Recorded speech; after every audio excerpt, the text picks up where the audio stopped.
Hello, this is Azrael. Thank you for tuning in for part two on what is a thought form, Tulpa, Servitor, Golem, or thank you for continuing to watch, depending on if I made this two videos or not. So I converted my old TV tray over here into a makeshift altar with representations of four elements. Now, if you are a uh, magician, ceremonial magician, you could have your wand of fire or your athame of air, okay, and your chalice.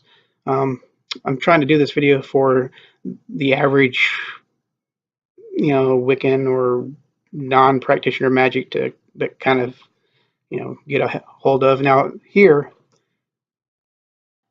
the four elements are positioned in a specific order.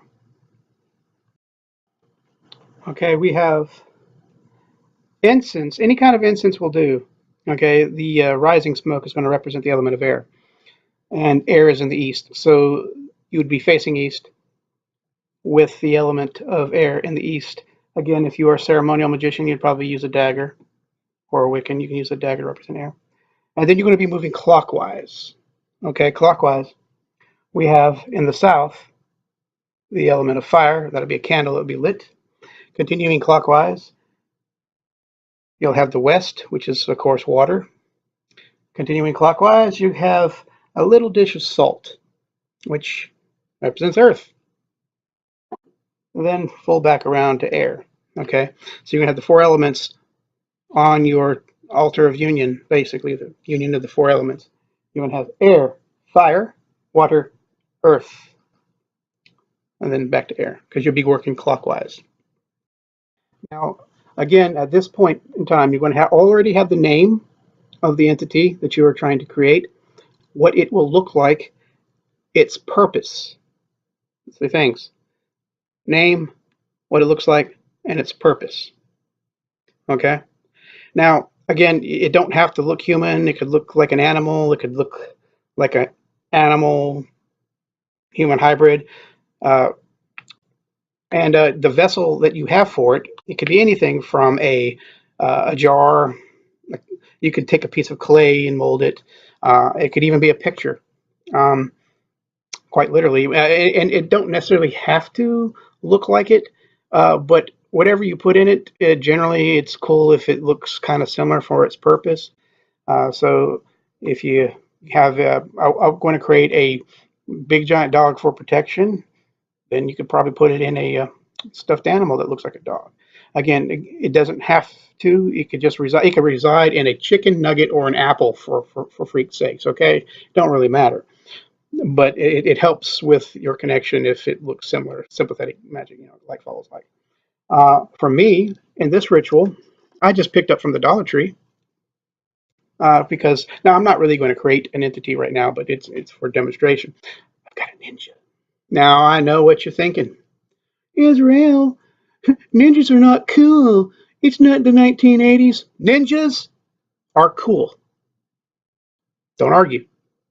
Anyway, so I'm going to have my thought form reside here when it's not actively doing its task. It's going to be in my little toy ninja. Okay.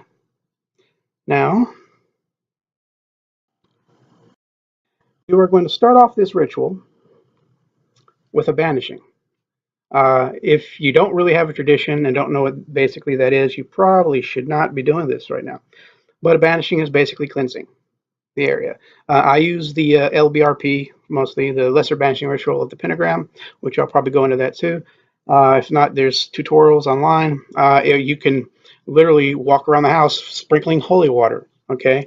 Anything that you do to cleanse the area, to push out negativity, okay? You could light up a sage stick and just, Okay, so you banish any negativity, then you create your circle.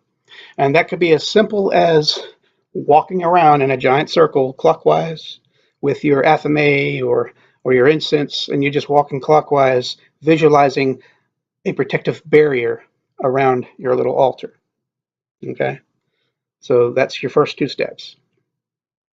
Learn how to banish, learn how to cast a circle. So now, mind you, before any of this, before you cast your circle, before you do your banishing, you already have a name for your entity. A lot of people like having names that fit the profession. Uh, if your thought form is to help you heal better, you have a broken leg or a sprained ankle, you want to heal quicker. Well, you could name it Doctor So and So or Doctor whatever. Okay. Um, Now, that being said, you have your name picked out. You must turn that name into a sigil or a symbol. If you don't know how to do that, I have videos on that you can look at. Um, a sigil is going to represent its name. This is the sigil I've come up for my little ninja. Okay.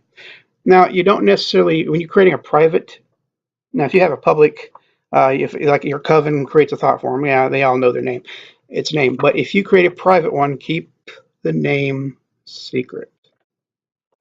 All right. That way, nobody else can call your servitor, and give it orders. Keep it secret. So now, a lot of times people put the sigil on the clay figure or the jar or the toy, whatever you have to house the entity. Okay. Since this is just a plastic little thing and it won't really hold ink, I'm just going to when I create it, I'm going to fold this paper up and I'm going to put it together with this and bind it, maybe wrap it around with some string or something, okay? Or at least I'm going to create this, I'm still going to put this in a jar or a box of some sort. Now, again, before you start this ritual, you also want to know how to feed it because thought forms need energy. They need energy to maintain their strength in order to do the task and to maintain their form. Some people ingeniously say, hey, you're allowed to feed off the sunlight. So every day their thought form automatically goes out and gets energy from the sun.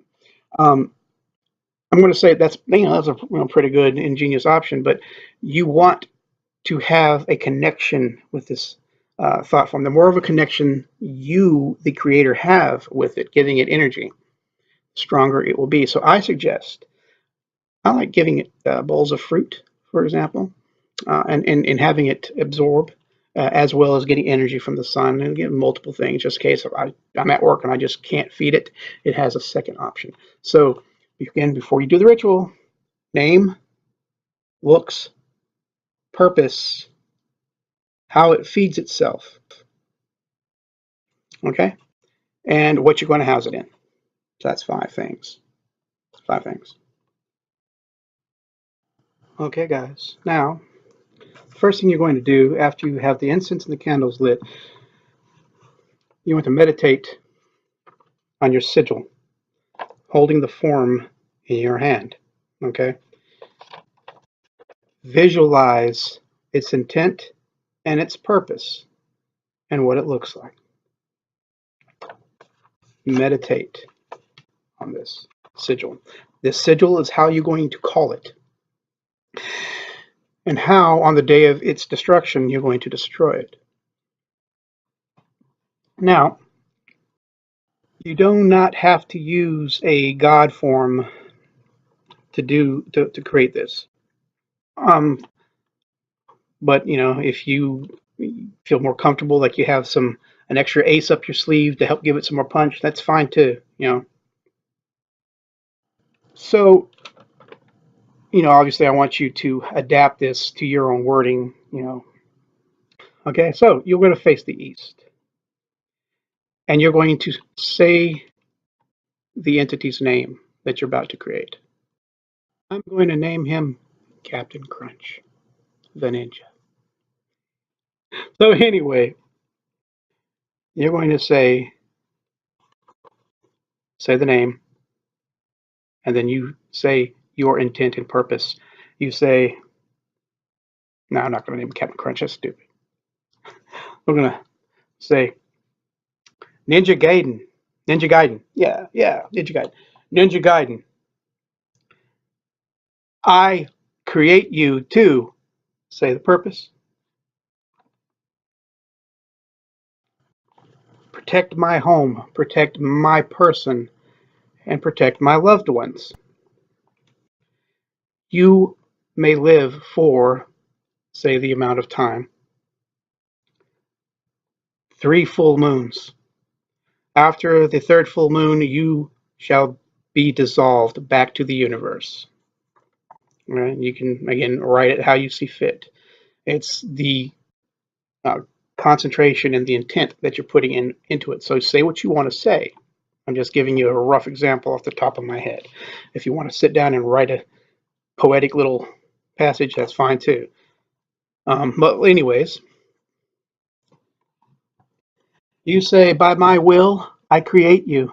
By my will, I give you form. By the power of air, I give you form. And you pass the sigil and the image over the real representation of air. Okay? And you visualize air filling the form. Say the form's name again. Ninja Gaiden. By my will, I create you. By my will, I give you form. By the power of fire, I give you form.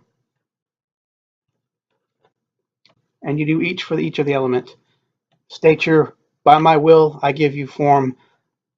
By my will do I create you by the power of said element. And as you go, with water, you'll anoint it with water. By the power of, by your will, create, you form by the power of the element. You sprinkle each of the element.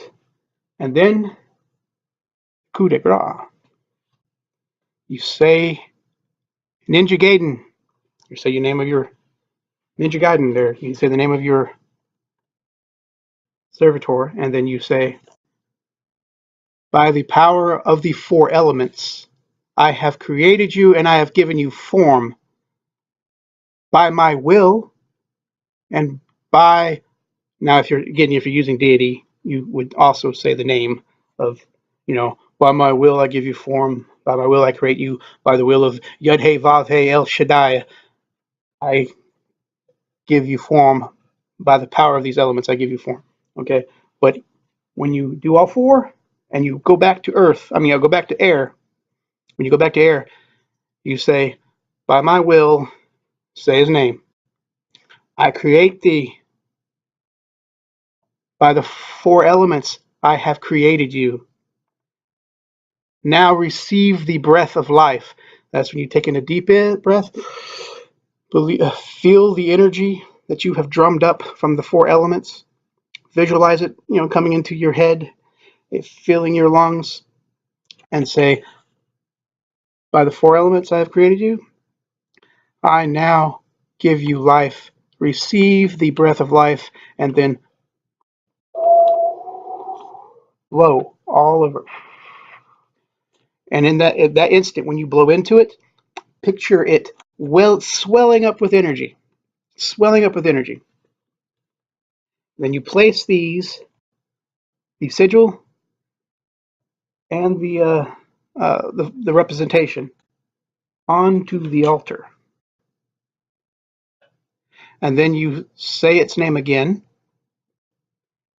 and say, and then give it its intent again. Say, I have created you for such a task, to protect my house, protect my loved ones. Say, you shall do this without pause. And when you are not actively performing these acts, you are to reside into the form I have given you. And you also tell it how it should feed.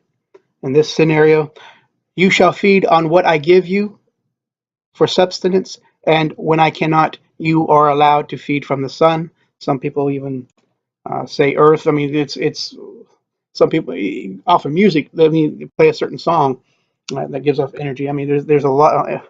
Do what you need to do, what you want to do. There's literally almost nothing you can't say to feed it. Okay, now after that, well, again, let me reiterate. So you have the 4 elements. You state your will I mean, you state its name, and you give it its intent and its day of destruction. Then you use your will and visualization using the four elements. You say, by my will, I form you. By my will, I create you. By the power of the elements, I give you form, or give you, by the power of air, I give you form. By the power of fire, I give you form. Okay? You do that all four times. And when you get back to air, you say its name, and say, now receive the breath of life. After you said you've given it all, you say its name. You proclaim again by the power of the four elements. You give it form and you give it life. Then you say, receive the breath of life, and you blow into it, both on the sigil and the form together. Now, if you just have the sigil, if you like have a clay thing or on a bottle or whatever, like you're making a genie kind of like thing, you would have it written on the bottle, on a piece of paper or in the bottle. Okay, but you breathe on both. Now, then when you set it back down, you drum up some energy. You could do that by performing the middle pillar exercise, which is a golden dawn thing. You could do it by drumming up a cone of power, like say Wiccans do. Or you could just after you sit on the altar and you just see it pulsing, filling with energy. You again can take the sigil, back up off of the altar, and just hold it and just rock back and forth or run around. You're drumming up energy, but you're just focusing and you're seeing the image of your servitor, your tulpa or egregor, filling the vessel, and then its imaging materialize in your mind's eye over this. Okay, so let's say even though this is a ninja, rough ninja, I don't want my tulpa, my egregor to look like this. So say it looks like Mr. Miyagi. Okay, I picture that taking form over this in my mind's eye, okay? And then you proclaim it one more time. You say its name. You say that I have created you with my will, or if you're using a deity, you say, and I have created you by the power and the will of so such and such deity. And you state that you are to do these tasks. You state that it needs to reside in here when it's not actively performing its duties. And then you state that it will be dissolved on a specific date that you've chosen. Now, on that day you choose, you do it. You don't, I'll do it tomorrow. You do it. You make that commitment. If you're going to destroy this on a certain day, you do it on that day. Also, after you've created it like this, okay. Now, I'm getting ahead of myself. So after you see it take form, you put this. In this case, I'd fold up the sign, the sigil, and I'll like put some string around it to bind it, to hold it there. Okay. Or again, like if you went to like your local craft store and got molding clay that doesn't harden, you could have written it on there. Okay. Now, on the day of destruction, you do everything you just did in reverse.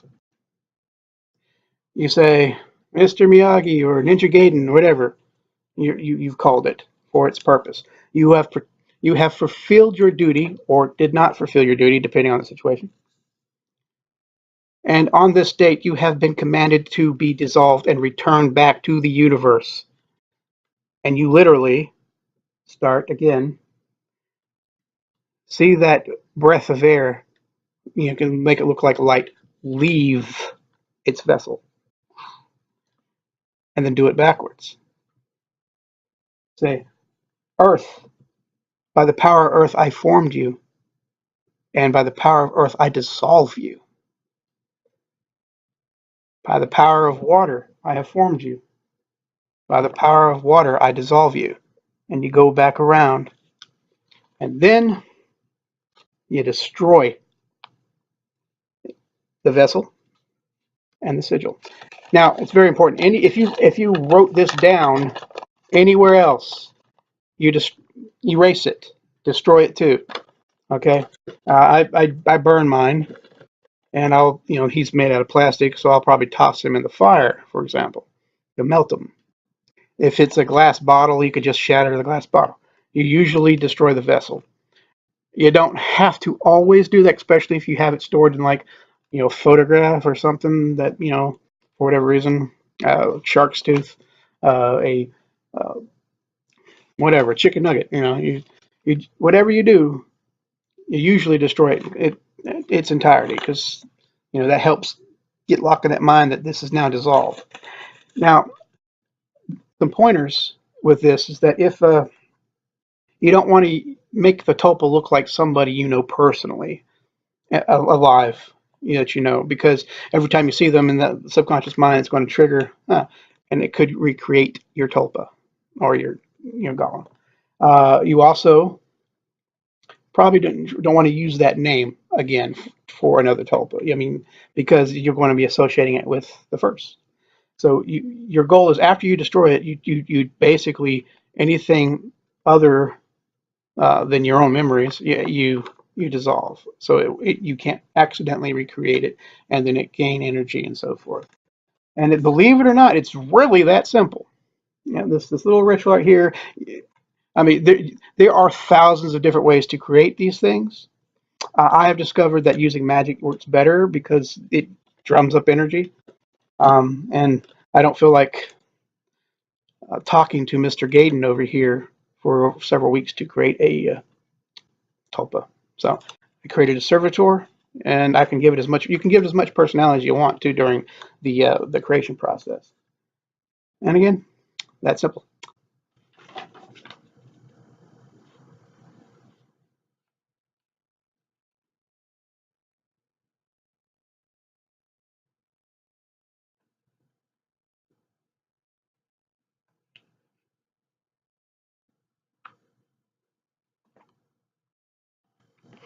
Now, of course, something I don't want to leave out. When you create your tulpa, your golem, or whatever you want to call it, you should probably learn forms of divination. Uh, you know, casting lots or stones, whatever, tarot cards. You should ask every other day or so.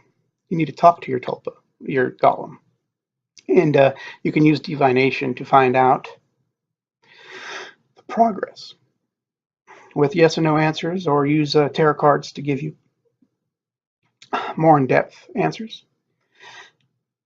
And you can also, if you're good at scrying, like using black mirrors or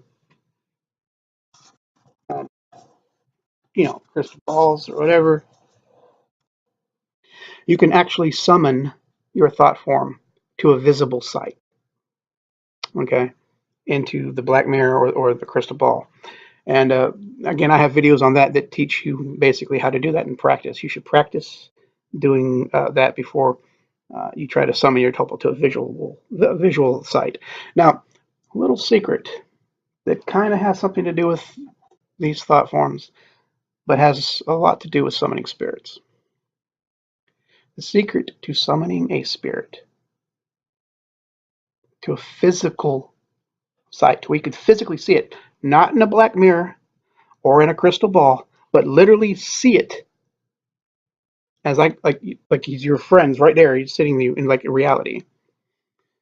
Well, first of all, it takes intense meditation. But if you learn about astral travel, where you could literally, leave your body, you can actually, when you get good enough, the secret to bringing them into physical manifestation on the plane is performing astral travel. Meet them on the astral plane, and then bring them back when you return.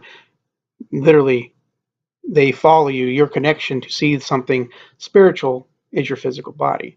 So if you can basically leave your body, learn how to do astral travel, you can summon your imaginary friend at will into a physical form that you can actually see and talk with without using a mirror or crystal ball.